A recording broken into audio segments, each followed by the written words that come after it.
ընտրական հանցագործություններն են եւ սա ձեր ոլորտում է գտնում։ Ես կուզեի մի երկու օրինակով սրա վերաբերյալ մի հարց տալ։ Նախ բարեգործության արգելքը, որը փաստորեն սկսեց այս կարգավորումագործել ընտրությունների օրվա նշանակման պահից սկսած եւ արդեն ահազանգեր են հնչում քաղաքական դաշտում քաղաքական ուժերից։ Օրինակ խոսում են վարձավճարների վճարման մասին, դրան զուգահեռ վարչապետի տիկնոջ հիմնադրամը օրինակ անգլերենի դասընթացների խոստումներ է հնչեցնում, բայց արձագանքներ դեռ չկան հակակոռուպցիոն կոմիտեից։ Ես ուզում եմ դուք ասեք, օրինակ այս օրինակով կոնկրետ, երբ որ վարչապետի տիկինը ընտրական պրոցեսի այս ընթացքում, որը արդեն գործում է կարգավորումները, ինքը ինչով խոստումներ է տալիս կամ հայտարարություններ է անում հիմնադրամի շրջանակներում։ Այստեղ խնդիր կարող է լինել քրեական գնահատական, իրավական գնահատական կարող է լինել այս ամեն ինչին, թե ոչ։ Ես այս բանին կխուսափեմ կոնկրետ դեպքի մասով իրավական գնահատական տալ, որպեսզի հետագայում նաև չկանխորոշվի, իմ ասածը իրավական ելքով, բայց մենք քրեական օրենսգրքում ունենք 221 հոդված, դա բարեգործության արգելքը խախտելու հոդվածն է եւ այն ըստ էության գործում է, երբ որ նախագահան հրամանագիր է ստորագրում, որով նշանակում է ընտրության օր եւ այդ պահից սկսած մինչեւ արդյունքների ամփոփումը մենք գործ ունենք բարեգործության արգելքի հետ, որը նաեւ նախատեսված է ընտրական օրենսգրքում եւ այդ հոդվածում հստակ սահմանված են թե եղանակները, թե սուբյեկտները, ովքեր են այդ հոդվածով հանձնակազմի սուբյեկտ, կուսակցության անդամ կլինի, թեկնածու կլինի եւ այլն, ասոցացվող հիմնադրամներ, անձինք, չէ՞, որոնք նաեւ հոդվածով կա հստակ բան, որ դա պետք է ուղղված լինի ընտրողին, ընտրողներին պետք է ուղղված լինի եւ պետք է դա կատարվի անհատույց ու ըստ էության նաև մենք նպատակ ունենք այդ հոդվածով, դա ընտրողի կամքի ազատ արտահայտմանը խոչընդոտելն է բովանդակային առումով եւ եթե այս ամենի հետ կապված մենք ունենում ենք կոնկրետ դեպք, ապա այդ մասով սկսում են ստուգողական գործողություններ, վերջնական իրավական գնահատական կհայտնեն։ Դուք ընթացակարգեր եւ օրենքներին ու կարգավորումներին եք հղում անում։ Հիմա կա կոնկրետ դեպք հիմնադրամի գործունեության ընթացքում այս փուլում եթե դասընթացներ է կազմակերպում անգլերենի կամ ինչ որ ուրիշ հայտարարություններ է անում կրկին էլի այն զանգվածի համար է, որը կարող է պոտենցիալ ընտրող լինել։ Այստեղ իրավական գնահատականի հարց կարող է առաջանալ, թե այստեղ ասոցացվելու խնդիր չկա առհասարակ, դուք չեք տեսնում խնդիր, որ այդ հիմնադրամը ասոցացվում է կոնկրետ քաղաքական ուժի եւ ղեկավարի հետ նրա։ Տեսեք, ես այս բանին նման գնահատականներ կխուսափեմ տալ, որովհետև կոնկրետ ձեր ասած դեպքով մենք հաղորդում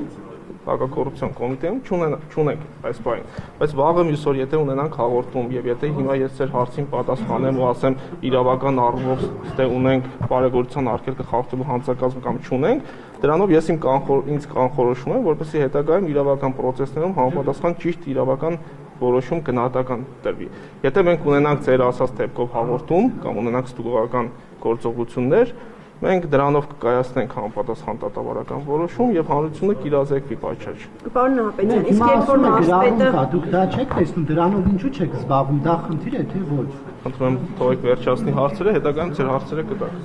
Եվ ուզում եմ մի օրինակ էլ հարցնեի մարզպետը, Սյունիքի մարզպետը, օրինակ որոշում է ստորագրել փետրվարի 9-ին, երբ որ արդեն այդ կարգավորումները գործել են եւ այդ որոշմամբ գումար է բաժանվել քաղաքացիներին, ովքեր աջակցության համար դիմել են մարզպետարանին։ Այս փուլում անկախ նրանից համայնքի ղեկավարը իշխանական թիմից է կոնկրետ կամ կուսակցական է թե ոչ, անկախ այս հանգամանքից համայնքի ղեկավարները իրենց գործողություններում որոշակի արգելքներ եւ զսպող գործողություններ պետք է իրենց քայլերը ենթադրեն, թե այսինքն դուք ոնց եք այդ սահմանը հասկանալու, օրինակ այս գումարի բաժանումը կարելի է եւ որևէ բան չի ենթադրելու կոնկրետ մի ուժի համար, թե ոչ, ոնց եք վարվելու, կոնկրետ այս օրինակում ինչ որ խնդիր տեսնում եք, թե այստեղ էլ հաղորդում չեք ստացել։ Կոնկրետ այս օրինակով մենք ունենք ստուգողական գործողություն հակակոռուպցիոն կոմիտեում եւ ստուգում ենք, թե այ տվյալ պաշտոնատար անձը կուսակցության անդամ է հանդիսանում, չի հանդիսանում, այդ գումարը պաշտպել է համապատասխան դիմումների հիման վրա քաղաքացիների, թե ոչ, ինչ նպատակ է հետապնդել այդ գումարի պաշտումը, երբ որ ավարտական ունենանք, արդեն ստուգողական գործողություններ ունենանք ավարտական process, այդ դրա մասին նորից եմ ասում, հանրությունը կիրազեկվի կոնկրետ ձեր ասած դեպքում։ Իսկ թե սահմանը ինչպես ենք որոշում, իրավական առումով սահմանը որոշում ենք յուրաքանչյուր դեպքում առանձին, կախված տվյալ դեպքի հանգամանքներից։ Հիմա ես չեմ կարող կանխորոշել եւ նշել թե որ դեպքում մենք կորագենք բարեգործության արգելքը խախտելու հանցակազմով, իսկ որ դեպքում չենք որագի։ Եթե չորագենք, եթե մենք վարույթ չնախաձեռնենք, մանրամասն կնշվի վարույթ չնախաձեռնելու արձանագրության մեջ պատճառները եւ այդ մասով նաեւ հանրությունը կիրազեկվի։ Ինչ վերաբերում է ձեր հարցին, թե եթե ընդդիմադիր է, եթե ոչ, ապա կարող եմ կոնկրետ դեպք նկարագրել, երբ որ բարեգործության արգելքը խախտելու հանցակազմով մենք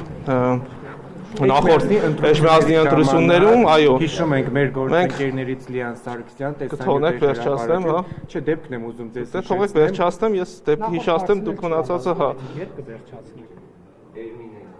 Հիմա եթե փոխադարձ հարգանքի մթնոլորտում շարունակելու ենք հարցազրույցը, շարունակենք, եթե չէ, ես թողեմ գնամ, դուք ձեր հարցադրումները արեք, դե սպասեք, ես նախորդ հարցի պատասխանը տամ, հետո ձեզ լսեմ, հա։ Մենք Էջմիածնի ընտրություններով կոնկրետ ունեցանք բարեգործության արգելքի խախտման դեպք, որով մեղադրյալ է քաղաքացիական պայմանագիր կուսակցության անդամը բարեգործություն կատարելու համար։ Հետևաբար ձեր այն մեկնաբանությունը, որ կախված թե որ կուսակցությունից է եւ այդ ըստ այդմ էլ նաեւ որոշում կայացնենք, դա իրականության հետ կապ չունի։ Նախաքննությունը ավարտվել է այդ գործով։ Այդ գործով նախաքննությունը ավարտվել է, անձը գտնվում է տնային կալանքի տակ եւ գործը մեղադրական եզրակացությամբ ուղարկվել է դատարան։ Հանրապետության հստակ սահման, ինչպես է լինել, օրինակ պետական պաշտոնյան այդ ընթացքում ինչ որ քայլանում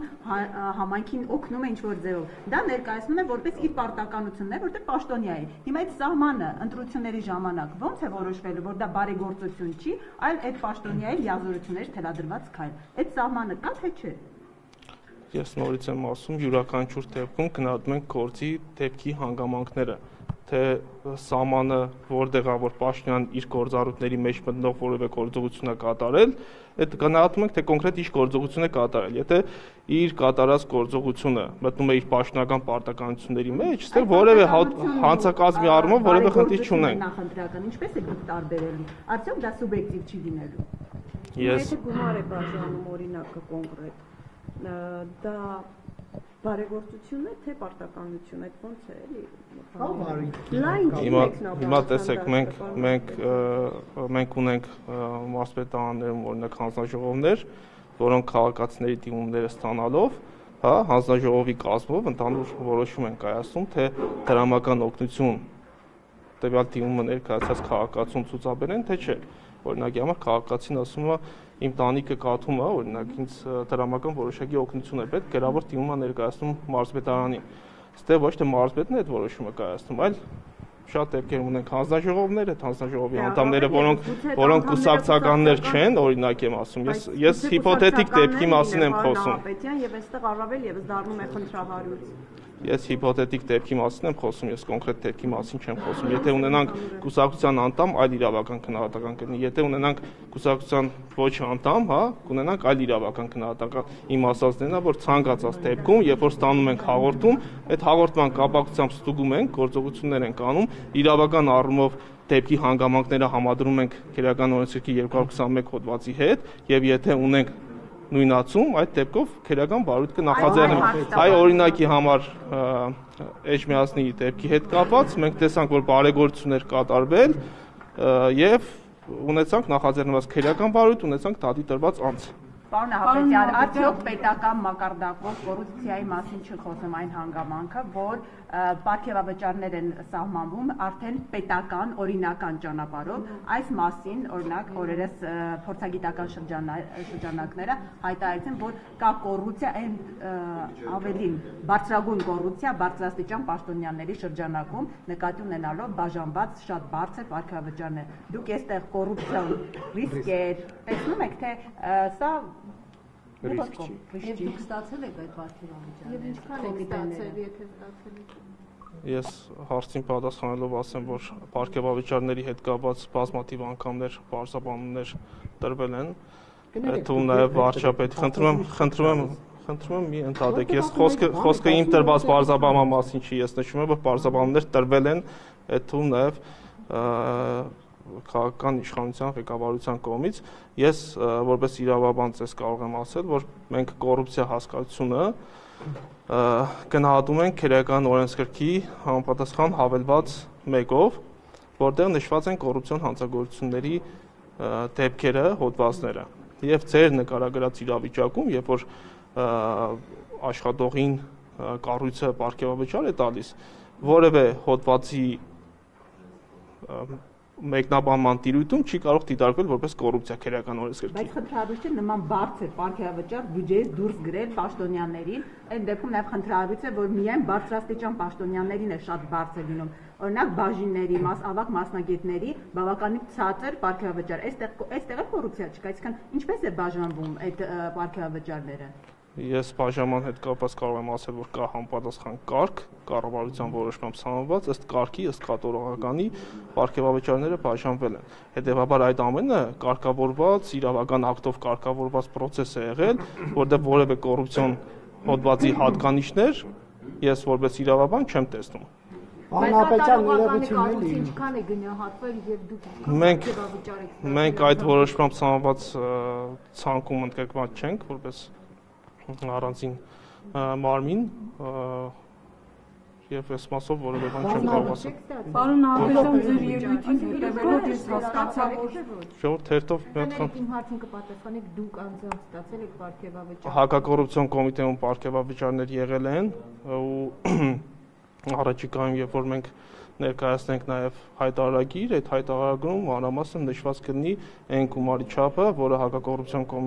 կոմիտեի ցանկացած աշխատակից, այդ թվում նաև ես ստացել եմ եւ կհայտարարեմ բարձ հասանելի կտեսնեք այդ ամենը։ Պարոն Աբելյան, ձեր ելույթին հետևելով հասկացա, որ շատ գոհ եք ձեր աշխատանքից ինքներդ գոնե եւ դա կարող է ղեկավարությունն գոհ ձեզանից, բայց արդյոք կոմիտեի աշխատանքը արդարացրել է հանրության սպասումները, ինչ որ սպասում էին ձեզանից, որովհետև դուք մի կառույց եք, որ նախ հանրության սպասումները պիտի արդարացնի։ Ես հակակոռուպցիոն կոմիտեի նախորդ տարվա աշխատանքը գնահատել եմ դրական, բայց որպեսզի գնահատենք լավ, հա, կամ գերազանց, այդ առումով մենք ամենօրյա ռեժիմով մեծ աշխատանք ենք կատարում եւ խնդիրները, որոնք որ մեր առջև ծառացած են, փորձում ենք լուծել ամենօրյա ռեժիմով, որպեսզի արդյունքում հասնենք այն աստիճանին, այն մակարդակին, որը մեզ թույլ կտա ասել, որ իրականում մենք մեր կառույցի աշխատանքներից գոհ ենք։ Անապետյան, հիմա այդ ամներենի դասընթացների հետ կապված, որ վարչապետի տիկնոջ հիմնադրամը հայտարարել է, դուք սպասում եք, որ ինչ-որ մեկը հաղորդում տա, թե այնուհանդերձ կուսումնասիրեք, ինչպես նաև ընդդիմադիրների հետ ուսման վարձերը վճարելու հետ կապված, մարզպետի օգնություն բաժանելու հետ կապված, պետք է անպայման լինի հաղորդում, որ դա ուսումնասիրեք, թե օրինակ հակակոռուպցիոն կոմիտեն հիմա ունի ինչ-որ նախաձեռնած գործեր, եւ մեկ հարցել տեսեք, որ ասում եք կամ պարգևավճար, իրականում դա պարգևավճար չէ, դա աշխատավարձի բարձրացում է եւ այդ բարձրացումը եղել է առանց բարձրաստիճան պաշտոնյաների վարձատրության մասին օրենքի փոփոխության։ Սա արդյոք խնդրահարույց չէ, որ մեկ որոշմամբ է այդ բարձրացումը եղել, որովհետեւ օրենքում փոփոխությունները պետք է լիներ ազգային ժողովով նախագահի կողմից վավերացման։ Այստեղ դուք խնդիր տեսնում եք, թե ոչ։ Դուք ինքներդ որակում եք տալիս, որ դա եղել է աշխատավարձի բարձրացում։ բարձրացում։ Ժողովի նախագահ Ալեն Սիմոնյանն է ինձ հետ հարցազրույցում ասել, որ դա պարգևավճար չէ, դա աշխատավարձի բարձրացում է։ Ես չեմ կարող մեկնաբանել պարոն Սիմոնյանի ասածները, բայց ամեն դեպքում ես գիտեմ, որ սա պարգևավճար է, պարգևավճարի համար կա սահմանված կարգ, կառավարության որոշում, սահմանված կարգով հաշվի առնելով նաև կատարողականը պարգևավճարները տրվել են։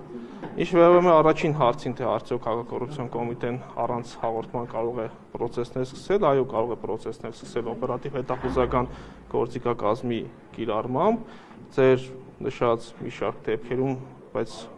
հիմա այս բանին չեմ կոնկրետացնի եւ չեմ մասնավորեցնի, թե որ դեպքերում մենք մեր օպերատիվ ստորաբաժանումներում սկսել ենք ստուգողական գործողություններ։ Չեմ ասում, քանի որ դա իրենից ենթադրում է նաեւ գաղտնի ընթացակարգ, եթե խոսում ենք օպերատիվ հետախուզական ստորաբաժանումների աշխատանքի մասին, դա իրենից ենթադրում է գաղտնի process, գաղտնի ընթացակարգ, որը երբ որ հասնի իր տրամաբանական ավարտին եւ մենք ունենանք արդեն նախաձեռնված քերական վարույթ, ապա այդ մասին հանրությունը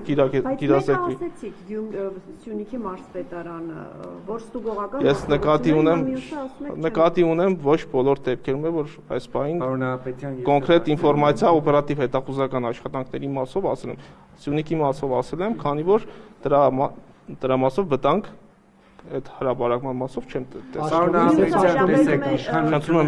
Ձեր պաշտոնին վտանգ հա, որ վարչապետի պաշտոնին որևէ վտանգ չկա։ Լսում եմ ձեզ։ Չեք պատասխանում հարցին։ Ձեր հարցի պատասխան չունի։ Պարոն Հապետյան, տեսեք, միշտ Նիկոլ Փաշինյանը հայտարարում է, որ Հայաստանում կոռուպցիա չկա, արմատախիլ է արվել։ Մենք նկատում ենք, որ հակակոռուպցիոն կոմիտեում քննվող մի շարք գործերով անցնում են նաև իշխանության տարբեր շրջանակներ, այդ թվում է օրինակ Էջմիածնի արդեն նախկին քաղաքապետը բազմաթիվ անգամներ հակակոռուպցիոն գործողություններ է իրականացրել Երևանի քաղաքապետարանում, պետեկամուտների կոմիտեում։ Հիմա այստեղ հակասություն կա թե չկա, եւ նաև Էջմիածնի նախկին քաղաքապետը հակակոռուպցիոնում քննվող քրեական գործը համարել է շոու։ Ինչ եք շոու անում ըստ Յաննա Գասպարյանի։ Ես դատավարության մասնակիցների մեկնաբանությունը չեմ պատրաստվում հիմա ինքս մեկնաբանել, դրա համար կա դատական process-ներ, դուք էլ կարող եք այդ դատական process-ին մասնակցել, քանի որ ըստ էության հրապարակային է, եւ յուրաքանչյուր անգամ համոզվեք, թե արդյոք իրավական առումով հակակոռուպցիոն կոմիտեն ճիշտ է մեկնաբանել դեպքի հանգամանքները, թե ոչ, եւ արդյոք ձեր ասացի նման այնտեղ ունենք շոու։ Ինչ է, դա Յաննան է ասել Գասպարյան, ինքն է որակում է տվել։ Եվ երկրորդ հարցը, ինչպես գիտենք, տևական ժամանակ է նպատակ է դրվել իշխանությունը նպատակ է դրել կաթողիկոսին փոխել։ Դուք ինչպես եք վերաբերում այս գործողություններին։ Օրինակ, ձեզով է Հայաստանի ով է ամենայն հայոց կաթողիկոսը։ Ես քաղաքական հարցերին չեմ պատասխանում, խնդրում նմանատիպ հարցերից սեռ մնալ։ 1700 Նաև եկեղեցու հետ կապված հարցերն են ուզում տանեն, ինչ եք անելու որպես եթե ունեք հարցեր իրավական բլոկի պատասխանատու, ինչպես է կանխելու այդ Էջմիածնի գանձերը չտանեն ստեղից։ Ժողովուրդ, եթե ունեք իրավական հարցեր հակակոռուպցիոն կոմիտեին վերաբերելի պատասխանեմ, եթե ոչ, ավարտենք հա հարցազրույցը։ Հայկ Կոնջորյանի առանձնատան մասով եւս ստուգողական գործողություններ իրականացվում, որ առանձնատուն է ձեռք բերել Աբովյանում շուկայականից ցածր գնով, այս մասով ինչ կա։ Այս մասով եւս ստուգողական գործողություններ ենք կատարում, բարձում ենք թե մյուս սեփականատերերը կոնկրետ ինչ արժեքով են այդ բնակարանները ձեռք բերել, եթե ունենանք ձեր ասացի նման էական շուկա տարբերություն գնային պարոն Կոնջարյանի ձեռքբերածի եւ մյուս քաղաքացիների ձեռքբերածի մասով, ապա համապատասխան իրավական գնահատական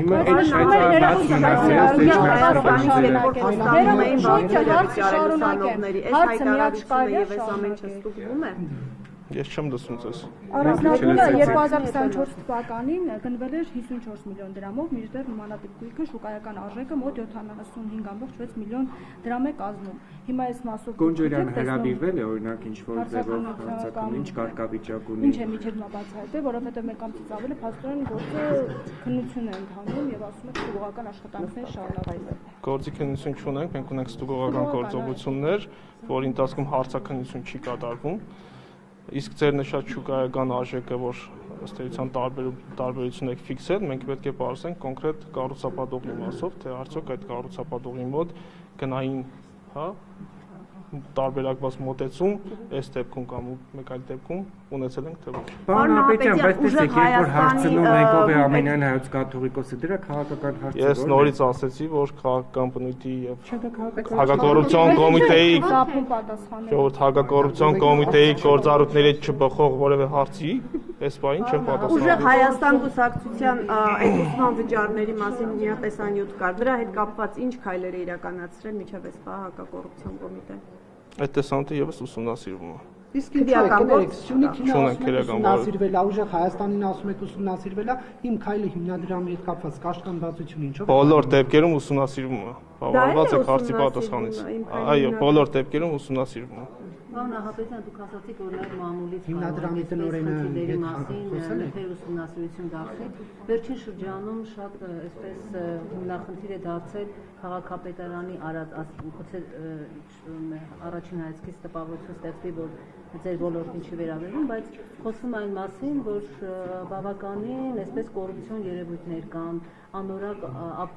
գործ է արվել եւ այլն, այսինքն մարդիկ քաղաքացիները հարկերը վճարել են ու այսպես ասֆալտին են տվել, ջրին են տվել եւ այլն։ Այս մասով հակակոռուպցիոն կոմիտեում Երևանի քաղաքապետի կամ այլ աշխատակիցների պատասխանատուների մասով խնդիր չի տեսնում, որ այսպես անորակ աշխատանքի արդյունքում մեր գումարները պարզապես մսխվում են։ Ես հիմա չեմ կարող հիշել թե ծեր ասածը կոնկրետ որ դեպքի մասով է, բայց մենք բազմաթիվ քերական վարույթներ ունենք, երբ որ անորակ շինարարության, ճանապարհաշինության, դպրոցաշինության եւ այլնի հետ կապված ունենք նախաձեռնված վարույթներ, ունենք կոնկրետ քերական հետապնդումներ եւ նույնիսկ ունենք ավարտված, դատարան ուղարկված քերական վարույթներ, այսինքն այս դեպքում մենք ապացույցների համակցությունը գնահատելով կոնկրետ քերական հետապնդումներ ենք գնում կամ գնահատում ենք, որ հիմքեր չունենք քերական հետապնդումների։ Յուրաքանչյուր դեպքում նորից եմ ասում, իր առանձնահատուկ հանգամանքներով պայմանավորված համապատասխան իրավական որոշումներ են կայացնում։ Հիմա քանի որ շատ առանձնահատուկ է այս պատմությունը, դա կարող է ուսումնասիրության առարկա դառնալ այն նախորդները, որ ասում եք։ Ես ձեր նկարագրած դեպքը չկարողացա մտաբերել, դրա համար հարցին հստակ չպատասխանեմ։ Քանդված են եւ աղմուկը դա է, որ փոսերը եւ այլն խնդիր, ձեր մեքենա չի, այսպես այդ խնդիրը փոսի մեջ չի, գործընկերս է։ Իսկ այս աղմկահարույց, այս ասֆալտապատման, այսպես ակնարկում են փողերի լվացման մասին։ Այսինքն ով է գերել ասֆալտը Երևանի, այլ խոսով կներեք։ Աղն է գերել։ Իսկ հնարավոր չի որ բնական պայմաններում այդ ասֆալտի վրա փոսեր առաջանան։ Բայց քաղաքապետարանը դիտում առանց դիտումի ասֆալտ է։ Եթե ունենում են կոնկրետ ճանապարհահատված, ես չասեմ ամբողջ քաղաքի մասով, եթե ունենում են կոնկրետ ճանապարհահատված ու ունենում են անորակ աշխատանք, այս դեպքերով բնականաբար ուսումնասիրություններ կատարվում են եւ կունենան քերական վարույթներ ու քերական հետապնդումներ, բայց ես չեմ կարող ասել որ ճանապարհահատվածի մասն է խոսքը։ Եվ խնդրում եմ վերջին հարցադրումը որպեսզի ավարտվի։ Վերջերս մեղադրանք առաջադրվեց Վալերի Ոսիպյանին եւ Ռոբերտ Մելքոնյանին, եթե ճիշտ եմ հիշում։ Հնարավոր է առաջիկայում այլ մեղադրյալներ եւս ներգրավեն այս գործով, կան անձինք, որոնց հարցաքննությունները դեպի այդ սցենարն են տանում եւ ի վերջո իրավապահները այդ հավաքները ցրելու եւ այլ այդ գործողությունների համատեքստում փաստորեն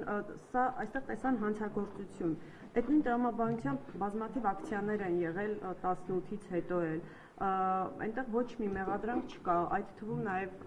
սրբազան շարժման հավաքը, որ տեղի ունեցավ վերջինը,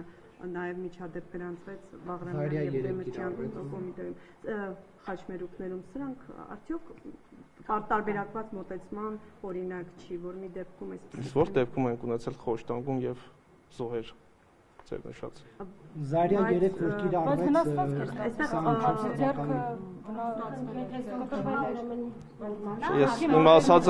Իմ ասածը նրանում է, որ մենք ունենք տարբեր դեպքեր եւ տարբեր դեպքերով տարբեր իրավական գնահատականներ։ Այդ թվում նաեւ վարույթներով անցնող անձանց նկատմամբ երբ որ քերական հետապնդումներ են նախաձեռնվում, դրանցում գնահատում է ապացույցների համակցությունը, եթե ունենք համակցություն, ապա քերական հետապնդումների ենք գնում։ Եվ անցնելով ձեր մյուս հարցին, թե այո, արդյոք կունենանք նոր մեղադրյալներ, այո, առաջիկայում մենք կունենանք նոր մեղադրյալներ, որի մասին հանրությունը կիրազեկի։ Այո, շնորհակալություն։ Ես կոնկրետ չասեմ որ դրվագով, բայց կունենանք մեղադրյալներ։ Վերջին հարցը խնդրում եմ եւ սահմանափակենք։ Գործ, որը օրինակ առնչվում է Գարեգին Երկրորդի ունեցվածքին կամ Ոչ, հակակոռուպցիոն կոմիտեում նման գործ չկա։